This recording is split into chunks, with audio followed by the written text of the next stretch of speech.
Kia ora and welcome to another plant video by me. My name's Becky. Today we're going to be potting up some plants together. I'm going to make a wire hoop for one of my Hoya. Let's get into it. So the first thing we're going to do is repot this Anthurium crystallinum. How do you pronounce this? Because I'm struggling. I've been watching it very closely because I realized that it's not really supposed to be in sphagnum moss. I think this is probably a good size. Do that. So the first thing I'm going to do is just pull apart sphagnum moss. I love sphagnum moss. I always rave about how great sphagnum moss is. But it's an absolute pain in the bum to remove from your plants. So that's orchid mix, some perlite, and some pumice. Put my gloves on. Right, let's mix this up and see what it looks like. If you know anything about anthuriums, please let me know in the comments, because I do not know anything. This is my first anthurium, like literally my very first. It's quite a rare one. If you guys have a cup measure, it is so useful to put in your potting mix bags because you can just scoop that stuff right out and just chuck it wherever you need it. It's great. How far down are you going to be? Like there. The other reason why I wanted to repot this Anthurium is because it didn't have very much leg room, didn't have much root room to grow in that last pot it was in. The last pot was very shallow. The roots were like basically gone to the very edges, you know. I feel like they might need some more leg room. Little friend has its new home. What I'm going to do is water it and fertilize it with fresh rainwater and a little bit of like folium or seaweed fertilizer. So we'll put that aside. The next thing I want to do is pot up a couple of these wee Hoya seedlings that I've been growing. Let's see if we can separate them and use my nimble fingers to do this. Sphagnum moss, man, it gets stuck. If it dies after this, I'm gonna be so upset.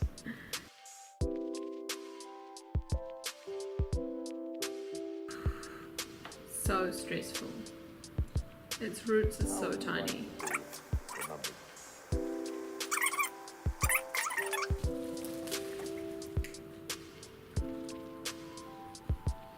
Cute. So I've done all the Hoya seedlings. This is the second one with 3 in there. And I've got some little chain of hearts that I'm going to pot in this really nice pot, which a friend of mine got for me. The soil is from coromandel cacti, and apparently it is quite good. Okay. It's getting some of that perlite mixed in. I actually like the perlite with my chain of hearts. Personal preference. Where's me chain of hearts?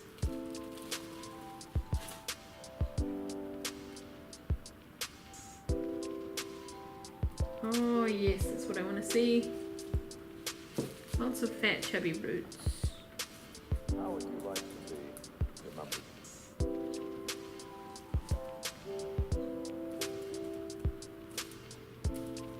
Yeah, you probably can't see what I'm doing. I've poked holes in with my finger and I've gently placed those little chain of hearts bulbs in the ground, and what I'm going to do is make sure that all the leaf pairs are going to be touching the soil, and that's how they send more roots down and become a healthier plant. It's got a clump of soil here and a clump of soil here, and if you look closely, I don't know if you can see that, but there is actually a root coming from this pair of leaves and a root coming from this pair of leaves. So it's rooted in two places, so you can have multiple roots, multiple bulbs go along your chain of hearts, and it makes it a stronger plant. So if anyone wants a bushier plant, I really advise that you get the ends of your chain of hearts and stick it straight back in the soil. It'll root, it'll send out more runners, and you'll get a bit better plant. Go away, perlite. I'm gonna get some perlite in there, it doesn't matter. There we go, I'm fairly happy with that. Cute. So watch this space, because this plant hopefully will grow very large. Right, so I'm going to make a hoop for this Hoya because it's got a very long runner and it's looking for something to climb on.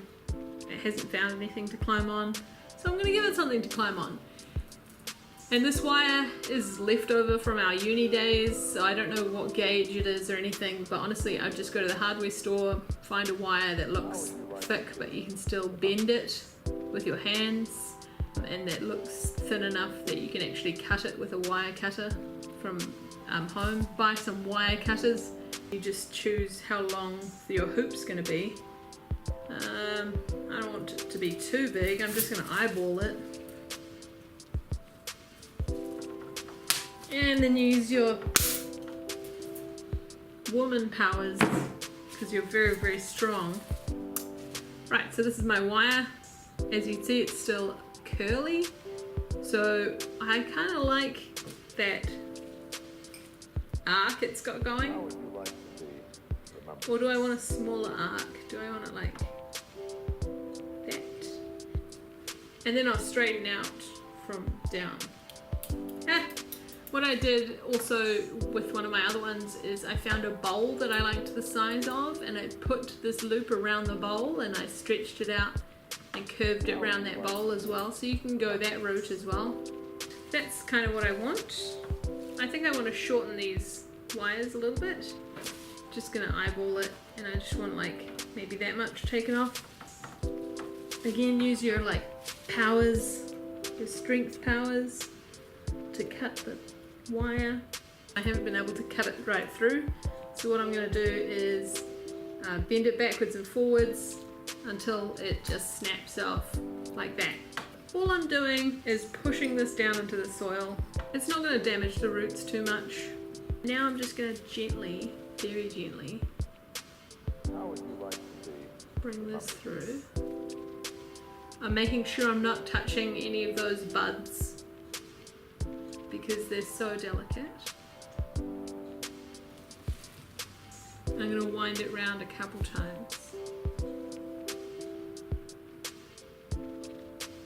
Very gently. So I've got a twisty tie.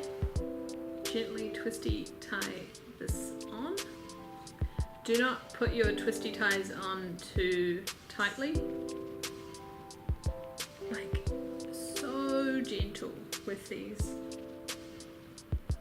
new leaves, otherwise the new leaves will drop off and you'll lose a whole bunch of growth.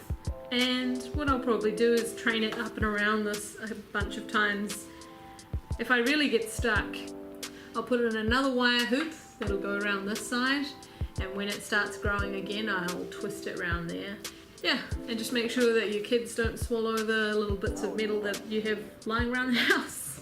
That's all from me today. I hope you enjoyed this little video, come pot with me type thing, and let me know if you are going to try this with your Hoya.